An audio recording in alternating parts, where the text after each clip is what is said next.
Welcome to the Audacity to Podcast, episode 146. Should you script, ad-lib, or outline your podcast episodes?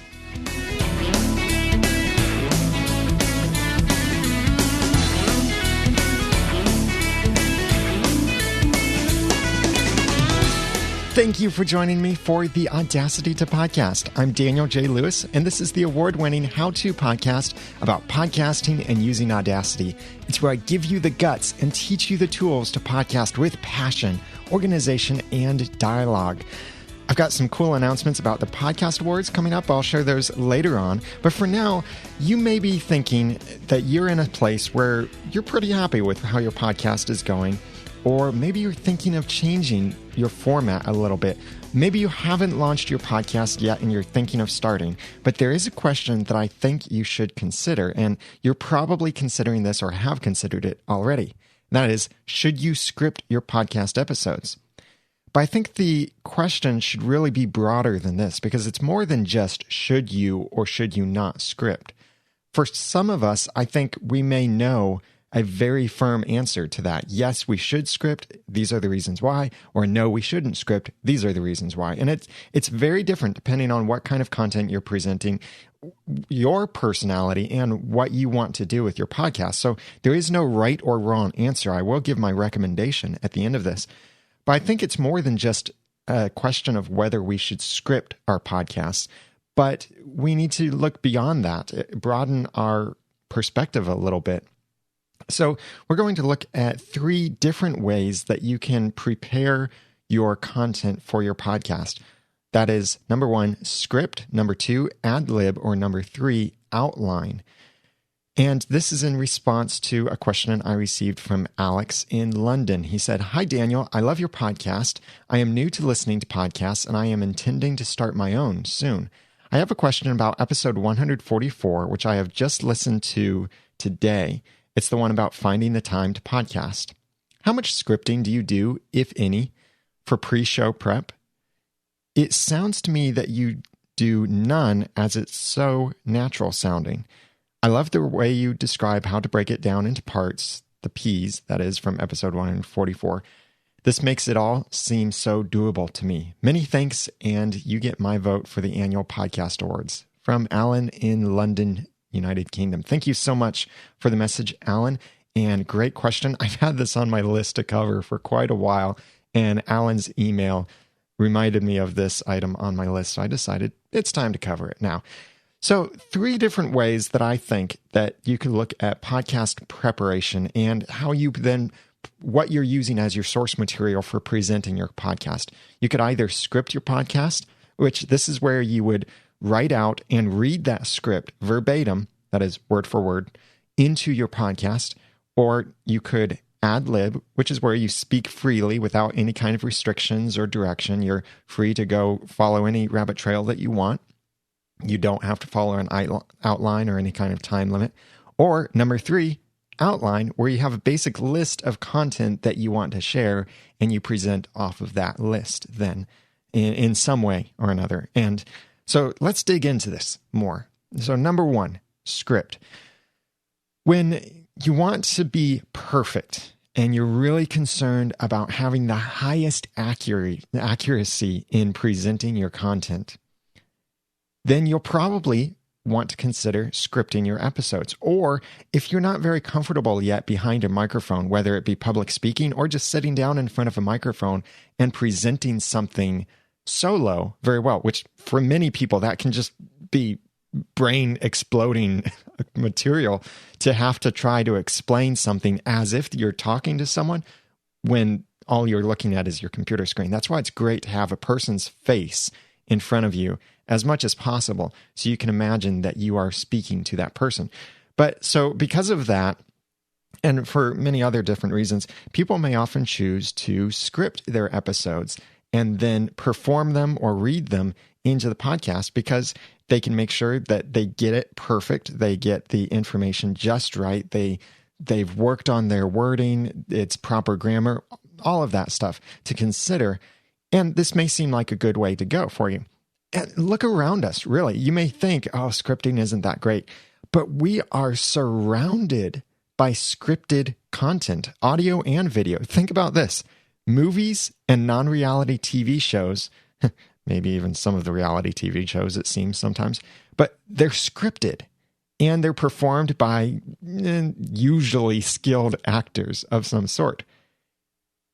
They are performing it verbatim in certain ways. Now, they have many, many takes, and what you see is a final product after a lot of production and a lot of editing and a lot of practice and retakes and all of that. But also, even stuff like news broadcasts on radio and TV are scripted, and they're read from either a teleprompter or a script. Political speakers are usually reading from a teleprompter too, so that's script. Commercials on radio and TV are almost always scripted. Even some popular podcasts, like look at Grammar Girl and all of the other podcasts from Quick and Dirty Tips Network, they're all scripted and read verbatim. And even late night comedy shows are, just in some way, they're partially scripted. Because you'll hear about writers for Jay Leno or writers for Jimmy Kimmel and that. They are writing the content. They are scripting some of this stuff. So it is partially scripted. Scripting is great for ensuring that you present the message exactly right. And often you might want to present your message with very, very precise timing. That's why commercials are very clearly scripted. And even in podcast commercials, it's great if you can script it, because then you know exactly how long it will take and you won't go blabbing on and on and on about a commercial, which was supposed to take 30 seconds, but takes you 60 seconds. And that kind of scripting is really important to all of those media. And the downside of this, though, is that the precision and accuracy that scripting gives you often comes at the cost of your time and possibly at the quality of your presentation. See, when you make a script, it means that you have to read the script, unless it's somehow just your practice of writing down exactly what you're going to say, and then you throw out the script, and then you end up saying close to what you wrote down saying. But still, it's close to scripting. And reading something can be very difficult to do without sounding like you are reading it. It takes some very professional coaching or years of practice, really, to get good at reading something without sounding like you're reading it. To sound natural, to sound even conversational in the way that you're reading it. That takes professional help. I remember Steve Robbins, whom I've interviewed here on the Audacity podcast before, and we talked about productivity tips for podcasters. He said that one of the things that he did when he started out, it was all scripted, and it is still all scripted. But when he started out, his delivery, he felt, was terrible. So he paid a coach, got some training on how to perform a script, even if it's just a straight monologue that's presenting information, but how to perform that in a way that it doesn't sound so rigid like reading something. And he got much better at that. Now, I still think I can hear a difference from when he is reading, or when many people, even professional people, when they are reading versus when they are just speaking. But then there are other people whom I'm surprised to discover that they actually are reading certain things because they do it so well and so naturally. And there are many times that even in this podcast, I will end up reading something that I've written down almost verbatim, but because it's within the flow of my speaking, you may not always notice that I'm reading it because it just flows right out as I'm reading it. That's what can happen sometimes when you've practiced it, or when you're not relying on it. Like, I don't rely on a script for the Audacity podcast, but there may be times where I end up reading a sentence verbatim from my notes, and we'll get more into notes in just a little bit. But some of the other downsides to scripted content is that it doesn't work in something that's really long. It took me hours and hours to write a 10-minute script for my clean comedy podcast, The Ramen Noodle, when I first started it. Imagine trying to write a script for an hour long. it's not only hard for you to do, but it's also hard to listen to, especially if you're not very good at reading it or you sound like you're reading. If you're getting any longer than around 10 minutes, it could be really difficult to listen to. And there is no hard limit on this, but that is my recommendation, is somewhere around 10 minutes would be your maximum length if you are reading a script for your podcast. Because much longer than that, people will there's no passion, or there's not as much passion in scripted content as there is in just ad-libbed content or some of the other formats that we'll get to in a moment. But reading a script can also produce a whole lot of, or take a whole lot of time as you produce the episode. Because if you are reading the script, you're concerned about giving it perfectly. If you stumble over a word, what are you going to do? You're going to repeat that or redo that sentence. Then that's a spot that you have to go back and edit, which means you have to listen to the entire podcast and edit it so precisely because you're following a script. So by choosing to follow a script, it then costs so much time, not just in writing that script, but in your editing, because of the nature of reading a script from your podcast. And this could be easy or difficult for you because many people will write differently than they speak. So when they write it down, they may use words that they're not used to saying. And because they're not used to speaking those words, then when they come across it in their writing, they struggle over it a little bit and stumble over the pronunciation of the word, or it just doesn't flow very naturally.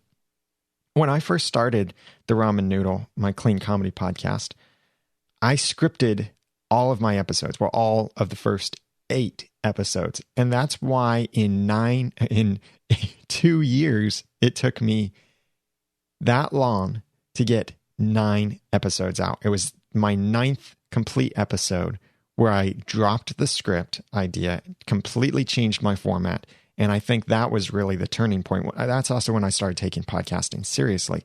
But it took me 2 years to release 8 scripted episodes. And I worked really hard on those things. And even many of my listeners will go back and say, not the best content. Get past the first 8 episodes and it gets better.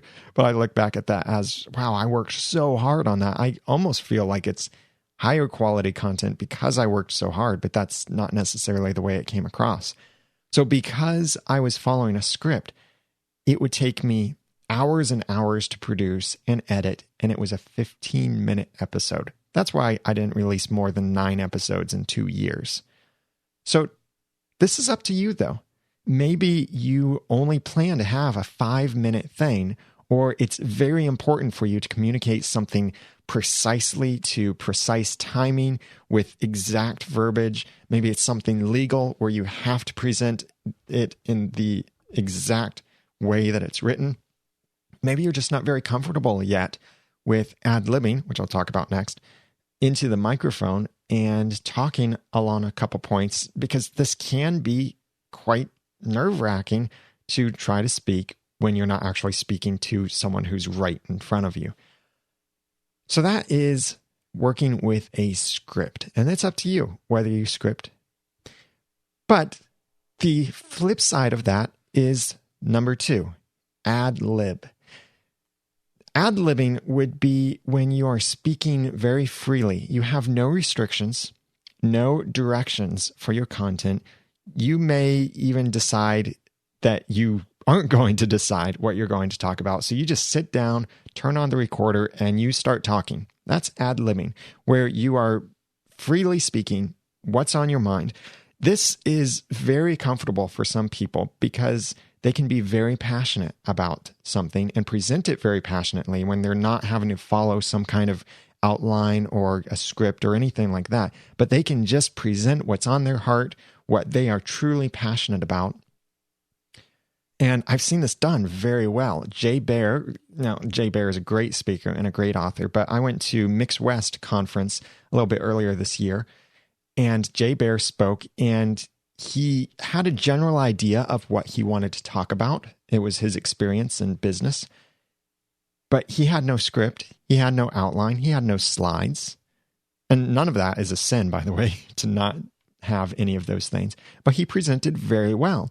He was essentially ad-libbing, but he was very good at presenting that, very comfortable, and the information he was sharing was actually helpful because he was sharing life lessons that he learned along the way, not just talking about himself, but it was stuff that was helpful for us.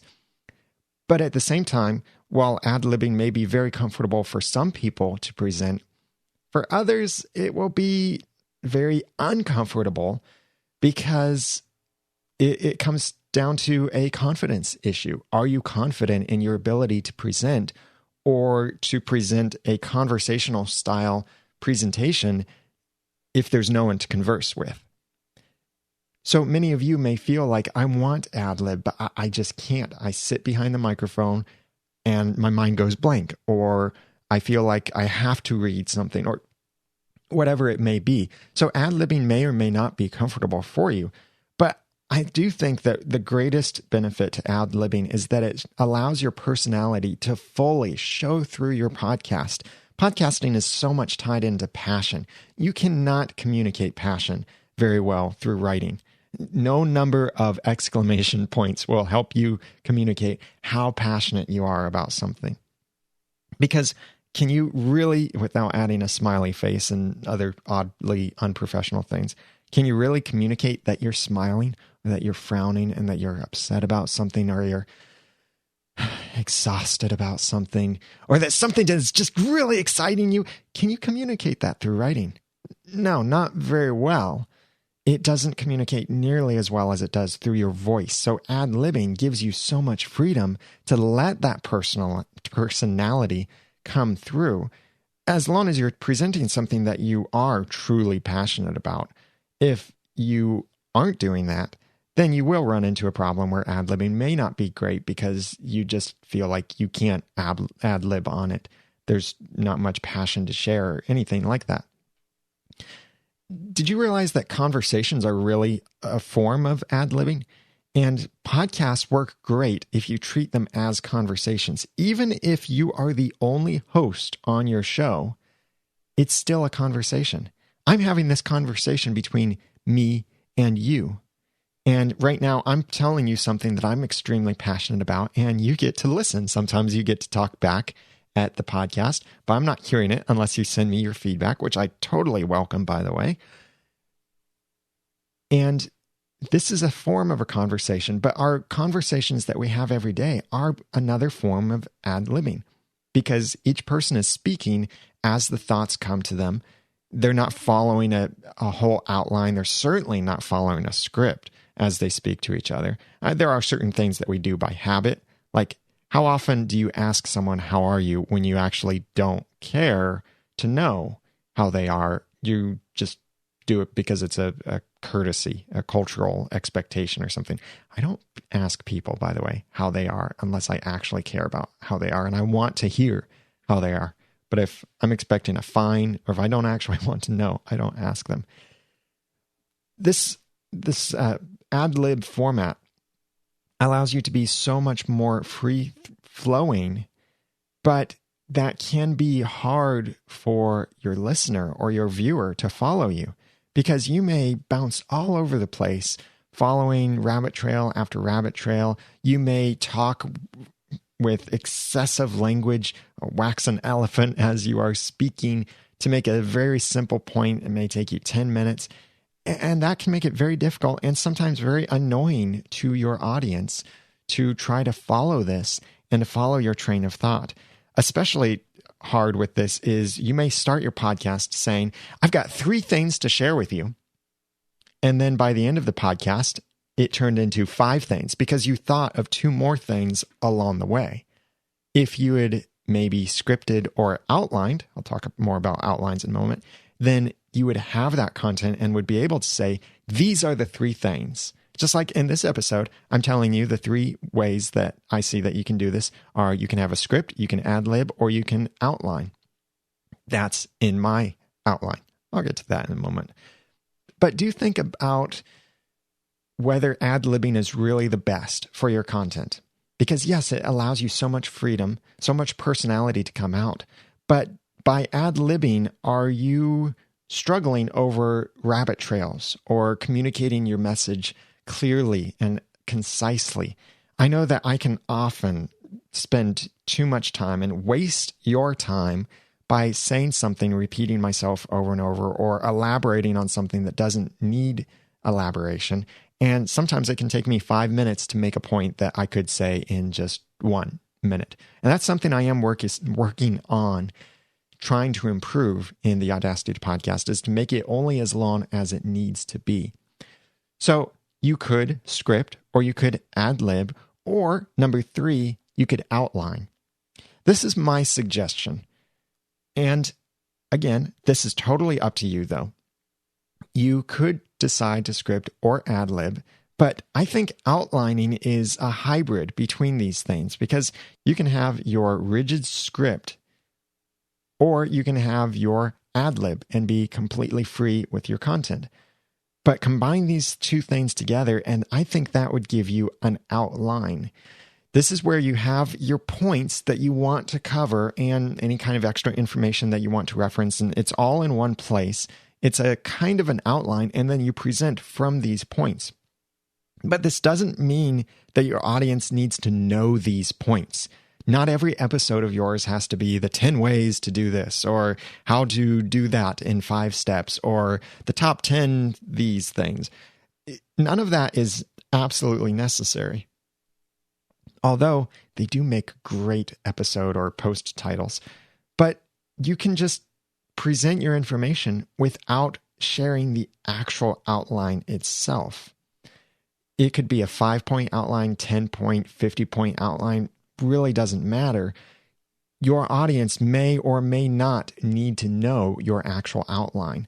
As long as you know it and you know where you're going with the conversation, then you can communicate your information very effectively, and a logical flow and progression of your information, having a great structure to it, but not having to say point 1, point 2, point 3, anything like that.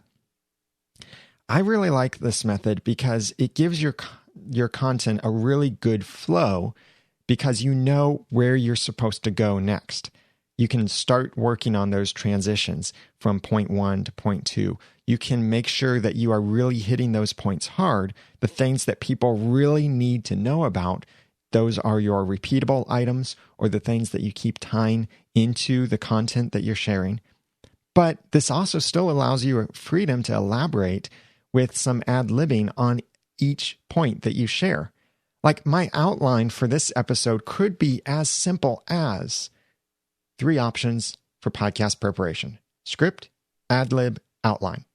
That's actually how I started my podcast show notes for this, is just with my very basic outline. And then I elaborated in the show notes, and that's the inspiration I'm using for presenting to you as I do a combination of ad-libbing and sort of scripting, and I'm using an outline here. And this gives you a lot of good structure, and it works even if you are podcasting with someone else. Of course, it works well if you're podcasting by yourself, because you can follow the outline very well. You can follow a script very well. A script between 2 people is very awkward, unless it's supposed to be scripted like a drama. But a multi-host podcast can also follow an outline.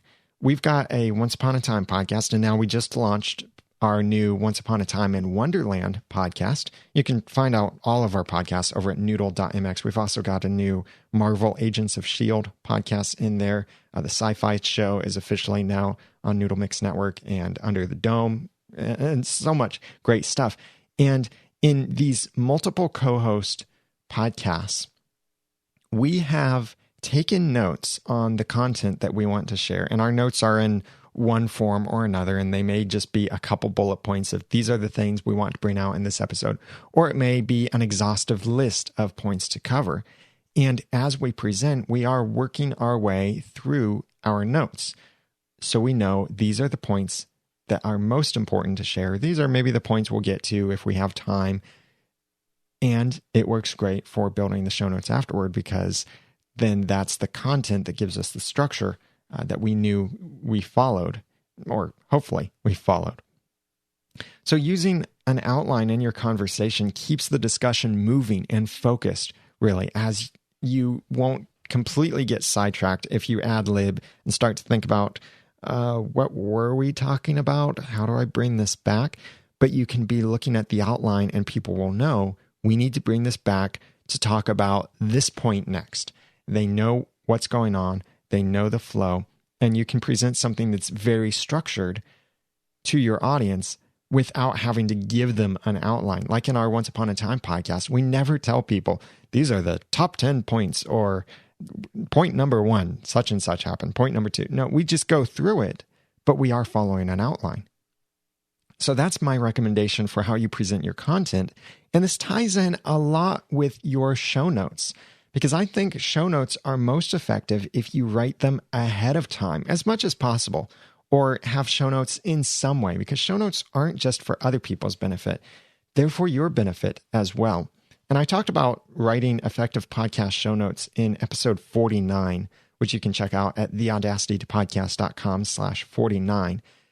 But I recommend really combining all 3 of these items into your written show notes for your podcast episodes on your website. So this would be inside your blog post. And you do that in 3 steps, really. You outline your content with headings, subheadings, any kind of lists that you mention. You may script or transcribe the things that absolutely must be accurate, like quotations, titles, technical descriptions, web addresses, anything like that that has to be accurate. And number 3, you ad-lib by writing some kind of concise sentences that summarize what you spoke within your podcast, but without being a transcript or a commentary on your podcast, which is where you are saying, and then I said, and then she said, but he brought up this point. That's a commentary on your episode. So if you write your show notes in this format, you'll have great show notes that will become very useful. They'll be useful to you because as you present the content, you have a great outline and even certain wordings that you absolutely must get right, whether it be quotations or just a certain thing that you felt like the best way I can communicate this is to make sure I say it this way. But it's also beneficial to your audience because they have the option of consuming your content or maybe even reviewing your content without having to completely rewatch or re-listen to your podcast episode.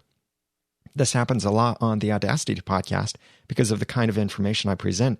People may often wonder, what was that tool that he mentioned? And I do this too with other podcasts. I'll listen to something and think, well, what was that tool? And instead of listening to the entire podcast all over again, I just go to the show notes. I find the tool. I know it was roughly halfway through the episode, whatever. I scroll down to about that point. I find the link. I'm good to go. I don't have to listen to the entire episode all over again just to get that one little bit that I needed. So good show notes are very effective for your audience. And also, this hybrid format will be very useful to search engines because this is a more thorough presentation of your content, and you can sprinkle this with your search engine optimized keywords and write this in human readable text, which makes it higher quality. And Google will see that as higher quality content than just a mere bullet point list of your outline. And that way, Google then prioritizes you because they realize you're putting out high quality content. You have these keywords, and you may even be using sentences that people will be searching for those exact sentences in your podcast. Like if you look at the show notes for this episode, and definitely look there so you can comment on this. It's at theaudacitypodcast.com/146. You'll see in there the spot, should I script my podcast? It's quoted in my notes because I do know people will be searching Google for that, as well as it fits into my content. It's relevant to what I'm saying. So what about you? Which way do you use for preparing for your podcast? Do you script your episodes? Do you just ad-lib? You maybe choose a topic and you ad-lib and see how it goes and just cut it off after a certain amount of time? Or do you outline your episodes, whether that be a strict outline or a fairly flexible outline? What's been your experience with each of these? If you've tried each of them, what made you decide to switch? What do you like about these methods? And what have you found that really helps you work with preparing your podcast, whether it be scripted, ad-lib, or outline? I'd love to hear from you. Please comment on the show notes at theaudacitytopodcast.com/146 for the show notes for episode 146. I'd love to hear from you, and so would many of the other people who visit the website, and then they can join in on the conversation too. That's why I'm always pointing you back to the show notes if you want to respond to the content that I shared. But I'd also love to hear from you, your questions or suggestions for future episodes of the Audacity to Podcast. You can email written or recorded feedback to feedback@theaudacitytopodcast.com or leave a voicemail at 903-231-2221. You can also go to theaudacitytopodcast.com on your computer or iOS device and send a voice message right from the website. And that's courtesy of SpeakPipe. And by the way, there's now an affiliate program for SpeakPipe. So if you want to sign up for one of their premium options, and I do really like SpeakPipe, I use them. I am a customer, a paying customer of SpeakPipe. I love them that much. Check out theaudacitytopodcast.com/SpeakPipe so you can sign up for the free or paid options over there. But I would definitely love to hear from you on what you'd like to know about podcasting and would like me to cover in the future, whether it be in audio or video form. I have just 3 quick announcements for you, starting with this. New Media Expo is coming back to Las Vegas. January 4th, 5th, and 6th at the Rio Convention Center. This event could be the greatest investment you make in your online efforts. Don't miss this opportunity to network with the largest gathering of podcasters, bloggers, video, web, TV producers, and social media experts from around the world. Thousands of content creators from more than 50 countries will be attending. Connect with like-minded people and learn from the industry experts. Visit nmxlive.com for more details now. I will be speaking at New Media Expo in Las Vegas with Dave Jackson, and Ray Ortega will be talking about how to grow your podcast audience from hundreds to thousands. So we would love to see you there, even if you just get the virtual pass. So please go to theaudacitytopodcast.com/NMX to use my affiliate link, but also save 20% by using my promo code Daniel20. So please sign up for New Media Expo. We'd love to see you there. Go to theaudacitytopodcast.com/NMX and use the promo code DANIEL20.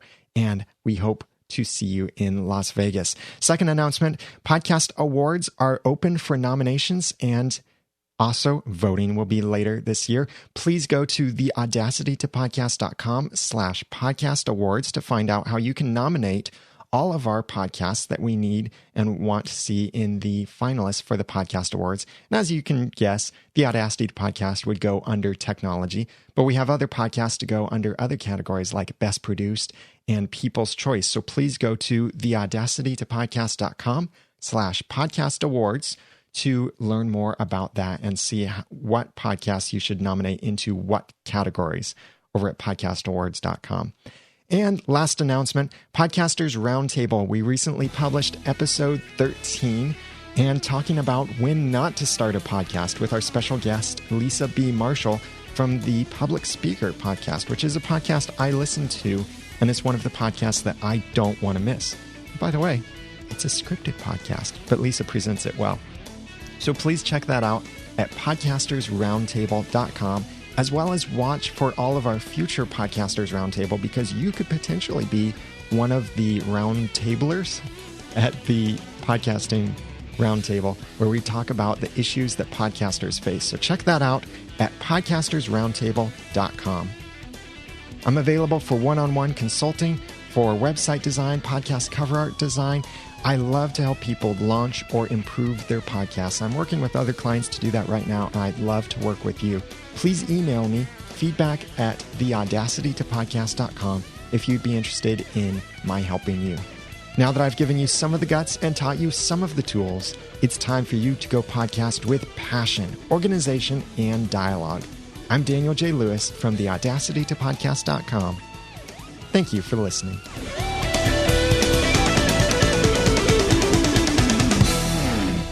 The Audacity to Podcast is a proud member of Noodle Mix Network.